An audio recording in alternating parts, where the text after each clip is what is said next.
जो बजट आज से पहले जितने बजट पेश किए गए किसी पे कोई खुश नहीं है। नून लीग वाले पीटीआई वाले को, पीटीआई वाले नून लीग वाले को, पीपल्स पार्टी वाले को पीपल्स पार्टी, इनको ये सारा इस तरह ही चलता है। अस्सलाम वालेकुम नाज़रीन, न्यूज़ 6 के साथ मैं हूं आपकी मेजबान फलक भट्ट। आज हम बात करेंगे वफाकी बजट के हवाले से हुकूमत की तरफ से पेश किए जाने वाले बजट से क्या ताजर बरादरी मुतमिन है या नहीं।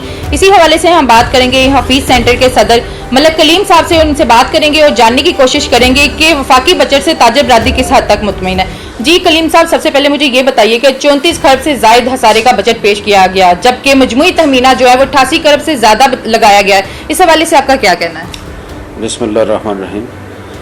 आज तक जितनी भी फिगर्स इससे पहले भी आवाम के सामने लाई गई, मेरा ख्याल है कोई उस फिगर को मानता और कोई नहीं मानता। इसलिए मैं ये समझता हूँ कि हमें ताजर को इन फिगर से कोई गर्ज नहीं है। ताजर को सिर्फ ये गर्ज है कि हमारे ऊपर क्या आया, कोई नया टैक्स लगाया गया, कीमतें बढ़ रही हैं, लोगों की अप्रोच के अंदर वो चीजें हैं कि नहीं है। अगर वो लोगों की अप्रोच के अंदर चीजें नहीं है, उससे चाहे वो टैक्स कम कर दें चाहे ज्यादा कर दें, उसको इससे कोई फर्क नहीं पड़ता। ये क्योंकि वफाकी गवर्नमेंट और उनके लेवल की बात है, या IMF से वो डील करते हैं, वो किसी से भी डील करते हैं, अपनी फिगर्स देते हैं, उनसे अपनी फिगर्स उनको देते हैं, उनकी फिगर्स उनसे लेते हैं, उनके कहने पे अमल करते हैं। लिहाजा जो बजट आज से पहले जितने बजट पेश किए गए किसी पे कोई खुश नहीं है। नून लीग वाले पीटीआई वाले को, पीटीआई वाले नून लीग वाले को, पीपल्स पार्टी वाले को पीपल्स पार्टी, इनको ये सारा इस तरह ही चलता है। बजट, असल बात ये है कि हम जो अपनी लाइफ में छोटे बचपन से देखते हैं कि बजट एक पेश किया जाता था साल में, और पूरा साल उस बजट पे अमल दरामद किया जाता था, कीमतें नहीं बढ़ती थी, टैक्स जो लग गया एक बार वही टैक्स था। अब तो हर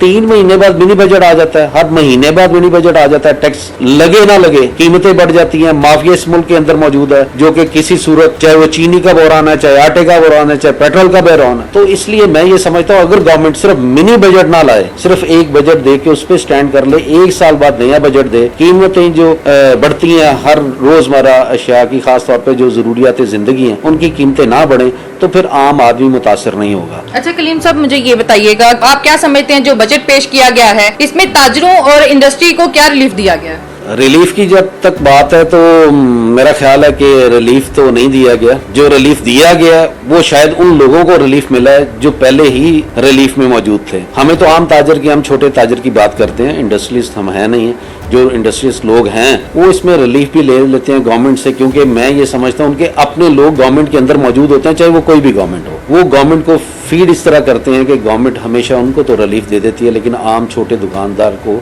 रिलीफ नहीं मिलता। जिस तरह ID कार्ड की एक शर्त है, हमारा उनसे लेना देना नहीं है। हमारा तो ये मतलब है कि ID कार्ड की शर्त पहले 50,000 थी, अब उन्होंने ₹1,00,000 कर दी। इस शर्त को अभी वो मौखर भी कर सकते थे। कोरोना की वजह से पूरी दुनिया में क्राइसिस है, पाकिस्तान के अंदर स्पेशली थर्ड वर्ल्ड कंट्री है ये, और अगर उसमें देखा जाए तो अगर गवर्नमेंट चाहती तो इसको 2-3 साल के लिए मौखर कर देती। ये ज्यादा बेहतर था, ये ज्यादा बेनिफिट वाली बात थी, बजाय कि ताजर एक बार फिर लड़ाई झगड़े में आए, सड़कों पे आए, हड़तालों पे आए, गवर्नमेंट से रिक्वेस्ट करते फिर लड़ाई झगड़े हों, FIR दर्ज हों, और एट द एंड फिर ये हो कि जी इसको साल के लिए और मौखर कर दिए गए। इसलिए गवर्नमेंट को चाहिए था इसको 2-3 साल के लिए मौखर कर देती और उसके बाद इस पे बैठ के डिबेट की जाती तो वो ज्यादा बेहतर। अच्छा कलीम साहब, मुझे ये बताइएगा, ये जो बजट है इसको अवाम दोस्त या कारोबार दोस्त बजट कहा जा सकता है या नहीं?